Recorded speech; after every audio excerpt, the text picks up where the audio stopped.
অস্ট্রেলিয়াতে গিয়ে কেউ কেউ $8,000 মাসে কামাতে পারে। রেফারেন্সের মাধ্যমে অনেক বেশি জব পাওয়া যায় বলে আমি মনে করি। যদি আমি ফটোগ্রাফি করে সপ্তাহে $100-200 ইনকাম করতে পারি, কেউ কেউ পারছে $500 ইনকাম করতে। এই মিনিমাম ওয়েজ হচ্ছে $23 সাম সেন্টস অস্ট্রেলিয়াতে। এটা 30 হতে পারে, আরও বেশি হতে পারে। যদি একটা ভালো স্টার্ট করতে হয়, প্যারেন্টসদেরকে সাপোর্ট করা, অ্যাটলিস্ট একটা সাপোর্ট থাকা 1 বছরের টিউশন ফি। আসসালামু আলাইকুম। আরেকটা এপিসোডে আমরা যেটা নিয়ে আলোচনা করব আজকে, অস্ট্রেলিয়াতে গিয়ে পার্ট টাইম জব করে টিউশন ফি এবং লিভিং কস্ট উঠানো যায় কিনা। আমি বিশ্বাস করি অবশ্যই যায়, বাট আমাদের প্ল্যান করতে হবে আগে থেকেই যে আমরা অস্ট্রেলিয়াতে গিয়ে কোন ইউনিভার্সিটিতে পড়াশোনা করছি এবং যেই জিনিসগুলো আমাদের বিবেচনার বিষয় বা দেখার বিষয় সেটা হচ্ছে যে আমার কতদিন ক্লাস থাকবে, কতদিন আমি সময় পাবো কাজ করার জন্য, আমার living cost in terms of অ্যাকোমোডেশনের কস্টটা কত এবং আমার লাইফ স্টাইলটা কেমন। এই বিষয়টা খুবই ইম্পর্টেন্ট যে আমি আজকে কি নুডলস খেয়ে থাকবো নাকি আমি টেক ওয়ে নেব। অবশ্যই এই বিষয়টা আমাদের বিবেচনার বিষয়। আমার অভিজ্ঞতা থেকে বলছি যে স্টুডেন্ট কিছু কিছু আছে আমি দেখেছি, যদি তার পার্সোনাল ক্যাপাসিটি থেকে সে নিজেকে এক্সপ্লোর করে, সে বিভিন্ন জায়গায় গিয়ে জব খোঁজে এবং নেটওয়ার্কিং করে, সোশ্যাল মিডিয়াতে জবটাকে হার্ন করে, অবশ্যই অনেক জবই আছে। আপনারা কি জানেন অনেক স্টুডেন্টই আছে কেউ কেউ $8,000 মাসে কামাতে পারে। এখন পার্সোনাল ক্যাপাসিটি থেকে আমি যদি একজন ফটোগ্রাফার হয়ে থাকি, যদি আমি ফটোগ্রাফি করে সপ্তাহে $100-200 ইনকাম করতে পারি, কেউ কেউ পারছে $500 ইনকাম করতে। আমার অভিজ্ঞতা থেকে একজনের কথাই না বললেই নয়, যে নাকি ফটোগ্রাফি করেই প্রতি সপ্তাহে উইকেন্ডে কামাচ্ছে $500-600, রাইট? ওই ছেলেটাই আবার গাড়ি কিনছে সেকেন্ড হ্যান্ড, সেটাকে রিপেয়ার করছে, সেটাকে চালাচ্ছে এবং সেই গাড়ি দিয়ে এবার ডেলিভারি করছে উবার। সেই ডেলিভারি করে 2-4 মাস পরে আরেকটা গাড়ি কিনবে, এই গাড়িটা বিক্রি করবে প্রফিট দিয়ে। এর পাশাপাশি সে অ্যাডমিনও জবও করে একটা অর্গানাইজেশনে। আমরা যদি দেখি, যদি একটু বুদ্ধি নিয়ে কাজ করে যে একটা জব যদি কোথা থেকে পাশাপাশি অন্য কিছু করা যায় কি না, সেটার পাশাপাশি আমরা কিন্তু অনেক ইনকাম করতে পারি। এখন আমি যদি চিন্তা করি যে জব কোথায় করব, সাধারণত মানুষের মাথায় আসে যে অড জব, রাইট? এই অড জবের পাশাপাশি কিছু কিছু ইন্টারেস্টিং জব অস্ট্রেলিয়াতে আছে। হতে পারে বেবি সিটার, এটা চিন্তা করতে কেমন লাগে না? অনেক ডিমান্ড আছে। হতে পারে আমি ম্যাথে অনেক ভালো, আমি ম্যাথ পড়াতে পারবো কিডসদের। অস্ট্রেলিয়াতে অনেক স্টুডেন্টস আছে, কিডস আছে যাদের প্যারেন্টসরা প্রাইভেট টিউটর রাখতে চায়। তাহলে আমি ওই সোশ্যাল মিডিয়াতে যদি একটা অ্যাড দিয়ে আমি পার্ট টাইম টিউটরিং করাই কিডসদের, তাহলে কিন্তু একটা আর্নিং সোর্স হয়ে যায় এবং ভালো ইনকাম এখান থেকে স্টুডেন্টরা $30-40 ইনকাম করতে পারে পার আওয়ার। তো এর পাশাপাশি আরও অনেক জব আছে, কাস্টমার সার্ভিসে অনেক ভালো ভালো জব আছে।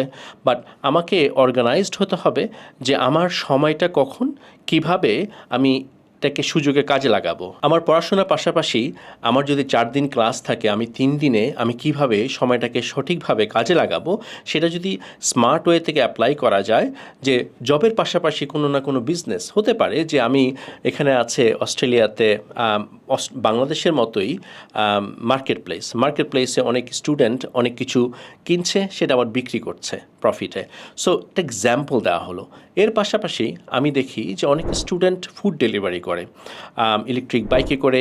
বাইকটা কখনো তারা হায়ার করে বা কখনো তারা কিনে নেয়, সেটা দিয়ে উইকলি $1,000 কামানো করা কোনো বিষয় না।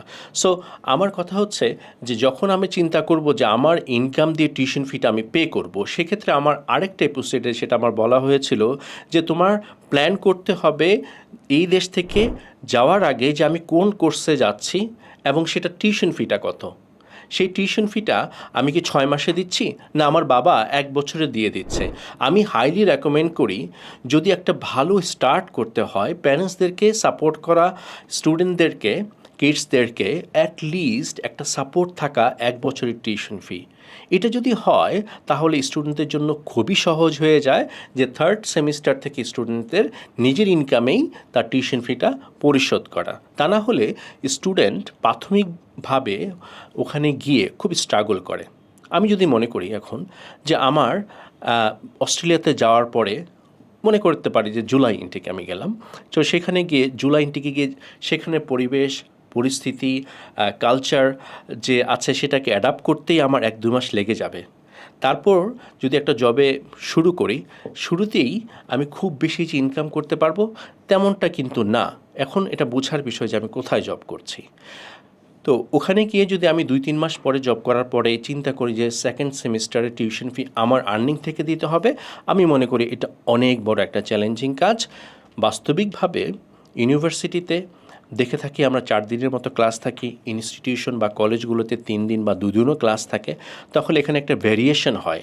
আর এই জন্যই আমরা দেখে থাকি অনেক স্টুডেন্ট অস্ট্রেলিয়াতে যাওয়ার পরে 6 মাস পরে ইউনিভার্সিটি চেঞ্জ করে ইনস্টিটিউশনে সুইচ করছে ফ্লেক্সিবিলিটি পাওয়ার জন্য, টিউশন ফি নিজে অ্যাফোর্ডেবিলিটাকে তাকে বাড়ানোর জন্য। তাহলে হয় কি, ইনস্টিটিউটে গেলে তাদের ক্লাসেসগুলো কম হবে, তারা আর্নিংটা বাড়াতে পারবে, কারণ তাদের ওয়ার্কিং ডেজগুলো বেড়ে যায়। তো এই বিষয়ে এই জন্যই আমাদের আগে থেকে প্রস্তুতি থাকা উচিত প্যারেন্টসদের, যে আমরা একটা ইনস্টিটিউটে অর ইউনিভার্সিটিকে স্টুডেন্টকে আমরা পাঠাবো, এবং সেক্ষেত্রে এই জন্যই বিবেচনাটা আগেই আনা উচিত যে আমার অ্যাফোর্ডেবিলিটি লেভেলটা কোথায়। পাবলিক ইউনিভার্সিটি হোক, প্রাইভেট ইনস্টিটিউশন হোক, আমি যদি আমার স্টুডেন্টকে 1 বছরের লিভিং কস্টটাকে অ্যাডভান্স দিয়ে দিই, তাহলে স্টুডেন্টকে আসলে সত্যি খুবই সহজ হয়ে যায় তার সাবসিকুয়েন্ট থার্ড সেমিস্টারের টিউশন ফিটাকে অ্যাফোর্ড করে, আর্ন করে পরিশোধ করা। এর মাঝে আমি আরেকটা জিনিস অ্যাড করতে চাই, যে স্টুডেন্ট যারা এখান থেকে যাবে তাদের অবশ্যই পোস্ট অ্যারাইভেল যে চ্যালেঞ্জেসগুলো থাকে, প্রাথমিকভাবে আমাদের একটা কালচারাল ডিফারেন্স আছে। আমরা চিন্তা করি যে ওদের ওয়ে অফ কমিউনিকেশন বাংলাদেশ থেকে গিয়ে এটাকে অ্যাডাপ্ট করতে একটু সময় লাগে।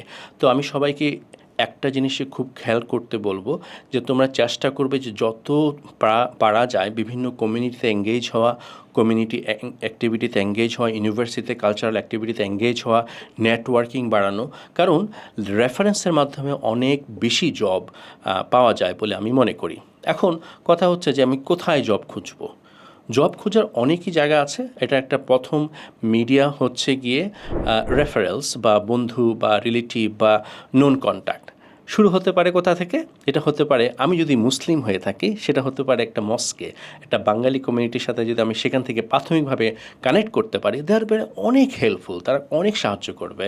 এটা আমরা চার্চে যেতে পারি যদি আমি খ্রিস্টান হয়ে থাকি, আমি যদি হিন্দু হয়ে থাকি আমি যেতে পারি টেম্পলে। এই যে রিলিজিয়াস যে প্লেসেসগুলো আছে তারা কিন্তু অনেক সাপোর্টিভ হয়। যখন কোনো একটা নতুন স্টুডেন্ট আসবে তারা চেষ্টা করে সবাই তাকে সাপোর্ট করার জন্য। আমি মনে করি this is a starting point. তার পাশাপাশি সোশ্যাল মিডিয়াতে অনেক জবের অ্যাড থাকে, এর পাশাপাশি তোমার নেটওয়ার্কের মাধ্যমে বন্ধুবান্ধব যদি এক্সিস্টিং কেউ থাকে বা রিলেটিভ কেউ থাকে সেটা আর অনেক হেল্প হয়। এবং লোকাল বিজনেস যে প্লেসেসগুলো আছে, সিবিটা নিয়ে সব প্লেসে সিবিগুলোকে ড্রপ করা, এটা থেকে শুরুটা হয়। একটা জব থেকে যখন শুরুটা হয় তখন আস্তে আস্তে যখন কালচারাল ডিফারেন্সটা অ্যাডাপ্ট করা শুরু হয়ে যায় তখন স্টুডেন্টের জব পেতে খুব একটা কঠিন কাজ হয় না। আমি কখনো দেখিনি যে একটা স্টুডেন্ট যদি অ্যাজ লং অ্যাজ সে খুব অ্যাক্টিভ হয়, প্রোঅ্যাক্টিভ হয়, তাহলে জব পাওয়াটা খুব কঠিন বিষয় না। তবে আজকের যে টপিক, টিউশন ফি দিয়ে আমাদের স্টুডেন্টদের লিভিং কস্ট এবং টিউশন ফি উঠানো যায় কি না, এটা আমি বলবো যে ডিপেন্ড। আমার যতটুকু ক্যাপাসিটি, আমি যদি 15 কিলো লিফট করতে পারি, আরেকজন হয়তো সেটা 5 কিলো লিফট করতে পারবে। আমি যদি সকাল 6টায় উঠতে পারি, আরেকজনে হয়তো 9টায় উঠতে পারবে। সো এটি ইন্ডিভিজুয়াল ক্যাপাসিটির উপর ডিপেন্ড করে। অনেক প্যারেন্টস স্টুডেন্ট এসে আমাকে জিজ্ঞেস করে, আচ্ছা লিভিং কস্ট কি উঠানো যাবে? তখন আসলে আমি এক কথা বলতে পারি না, জিনিসটাকে একটু এক্সপ্লেইন করতে হয়। এগুলো ডিপেন্ড করে স্টুডেন্টদের ইন্টেনশনের উপর, ক্যাপাসিটির উপরে। মনে রাখবে যে তোমার লিভিং কস্ট হোক আর টিউশন ফি হোক, তোমার প্রাইমারি সাবজেক্ট অর তোমার প্রাইমারি গোল হচ্ছে to maintain the visa requirements. Visa রিকোয়ারমেন্টসটাই হচ্ছে যে তোমার অ্যাটেন্ড করা স্কুলে ও ইউনিভার্সিটিতে, এবং রিকোয়ারমেন্টগুলো ফুলফিল করা।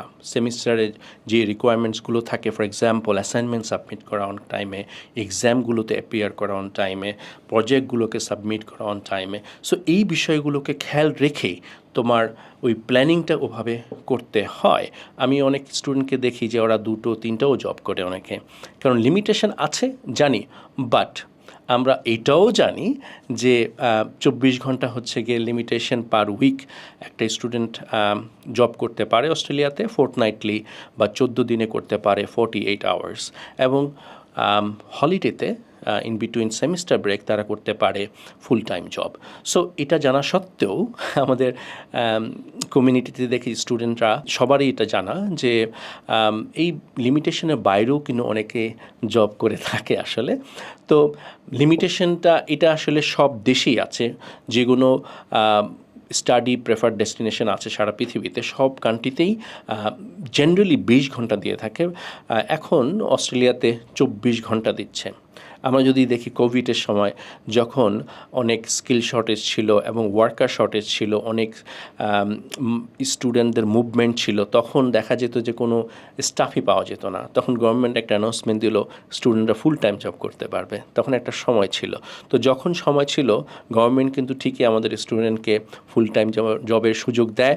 আর যখন স্টুডেন্টের ফ্লোটা বাড়লো অস্ট্রেলিয়াতে, তখন সেটা আবার 24 ঘন্টাতে নিয়ে আসলো। তারপর আমি মনে করি অন্যান্য কান্ট্রির তুলনায় অস্ট্রেলিয়াতে ভালোই আওয়ার অ্যালোকেট করে এবং সুযোগ দিচ্ছে 24 ঘন্টা। আমি মনে করি এটা গুড এনাফ কম্পেয়ার টু আমাদের যে আরও ভালো স্টাডি ডেস্টিনেশন আসে পড়াশোনার জন্যে। সো আমি প্রথমে যেটা বলেছি যে স্টুডেন্টদের প্রাথমিকভাবে প্ল্যানিং করা উচিত যে আমার ক্যাপাসিটিটা কেমন। এটা প্রাথমিকভাবে যদি আমরা না করি, ওখানে গিয়ে আমরা বিভিন্ন সমস্যা এবং চ্যালেঞ্জের মুখোমুখি হই। আসলে আমরা চিন্তা করি ওখানে যাওয়ার পরে। সো আমি মনে করব যে পোস্ট অ্যারাইভাল চ্যালেঞ্জেসগুলো এখন থেকে আমাদের অ্যাসেস করা উচিত, আমাদের এখন থেকে রিভিউ করা উচিত যে আমার হাতে আমার প্যারেন্ট বা আমার স্পন্সর আমাকে কতটুকু ফাইন্যান্সিয়ালি সাপোর্ট করতে পারবে। এই বিষয়ে অবশ্যই খেয়াল রাখা উচিত যে এটা জেনে না যে আমি কি পারবো কি পারবো না, বাট আমার ফাইন্যান্সিয়াল ক্যাপাসিটিটাকে মেজার করার ওয়েটা হচ্ছে যে আমার টিউশন ফি কত, আমার লিভিং কস্ট কত, সেটাকে মেজার করে তারপরে একটা প্রজেকশন করলে যে আমি যদি 4 দিন ক্লাস থাকে 3 দিনে কত টাকা আর্ন করতে পারবো, সেটা কতদিন করতে পারবো। হতে পারে যে আমি জুলাই ইনটেকে গেলে মানে এটা না অগস্ট মাস থেকে আমি জব শুরু করতে পারবো। এখন 3 দিন কাজ করে যেদিন আমার ক্লাস থাকে না তার মধ্যে তো আমার পড়াশোনাও করতে হবে। তো এই মাঝে আমি 24 ঘন্টাতে কত টাকাই বা কামাতে পারবো, কতটুকু আর্নিং হতে পারে। তো সেটা কি আমি যাওয়ার পরপরই অগস্টে যদি জব না পাই, হয়তো সেপ্টেম্বরে জব পাবো। সেপ্টেম্বর থেকে যদি আমার ডিসেম্বর পর্যন্ত আমি চিন্তা করি, তারপরে চলে আসবে ফেব্রুয়ারি থেকে টিউশন ফিস। সো এই যে সময় ডিফারেন্সটা প্রাথমিকভাবে একটু চ্যালেঞ্জিং হয়ে যায়। তো আমি সবসময়ই বলে থাকি, স্টুডেন্টকে সবসময় সাজেস্ট করে থাকি যে আপনাদের ক্যাপাসিটিটাকে আগেই মেজার করা উচিত। হ্যাঁ, অবশ্যই অনেক স্টুডেন্টের গোল থাকে, ড্রিম থাকে অস্ট্রেলিয়াতে গিয়ে পড়াশোনা করবে, বাট আমরা এটাতে কি যোগ্য কিনা বা এটা আমার ক্যাপাসিটি কি আমার আছে কিনা, এটা অ্যাসেসটা করা খুবই জরুরি। তা না হলে সবাই একটু চ্যালেঞ্জের মুখে পড়ে। স্টুডেন্টদের পাশাপাশি আমরা অনেক স্টুডেন্টদেরকে দেখি যে কাপল ডিপেন্ডেন্ট যাচ্ছেন, এবং মোস্ট অফ দ্য কেসেস বেশিরভাগ ক্ষেত্রে সেটা মাস্টার্সের জন্য, রিসার্চের জন্য, এবং ডিপেন্ডেন্ট বা স্পাউস ফুল টাইম জব করার সুযোগ থাকে। আমি মনে করি এটা খুবই একটা ভালো অপরচুনিটি যে আমি একা ইনকাম করছি না, আমরা দুজন ইনকাম করছি। তো এটা আসলে অনেক সাপোর্ট করে, এবং এই সাপোর্টটা তখন টিউশন ফি আমার মনে হয় প্রথম সেমিস্টার পর থেকেই সেকেন্ড সেমিস্টার থেকে দেওয়ার সুযোগ হতে পারে। এখন যে ডিপেন্ডেন্টের যে সুযোগটা, সেই সুযোগটা একইভাবে আমাদের কাজে লাগানো উচিত। আমরা যদি চিন্তা করি আমার ডিপেন্ডেন্ট ফুল টাইম জব করবে আর আমি পার্ট টাইম জব করব 24 আওয়ার্স পার উইক, আমার মনে হয় it's significant amount of time to earn money. এখন আমি যদি এভাবে মেজার করি যে মিনিমাম ওয়েজ কত, এই মিনিমাম ওয়েজ হচ্ছে $23 সাম সেন্টস অস্ট্রেলিয়াতে। এটা 30 হতে পারে, আরও বেশি হতে পারে, ডিপেন্ড করে আমরা কী ধরনের প্রফেশনে বা জবটা করছি। এর পাশাপাশি আরেকটা গুরুত্বপূর্ণ বিষয় আমি হাইলাইট করতে চাই, অ্যাজ এ স্টুডেন্ট আমরা কিন্তু কোনোভাবেই বঞ্চিত না অস্ট্রেলিয়ার রেগুলেশনের রাইটস অ্যান্ড যে আমাদের যে অধিকারগুলো আছে, সে অধিকারগুলো খুবই ইম্পর্ট্যান্ট জানা। যে আমাদের মিনিমাম ওয়েজ একজন স্টুডেন্ট একজন অস্ট্রেলিয়ান সিটিজেন থেকে কোনো ডিফারেন্স নাই। একটা অস্ট্রেলিয়ান সিটিজেন যে রাইটসে থাকে মিনিমাম তাদের একটা ওয়েজ দিতেই হবে প্রত্যেকটা এমপ্লয়ারকে।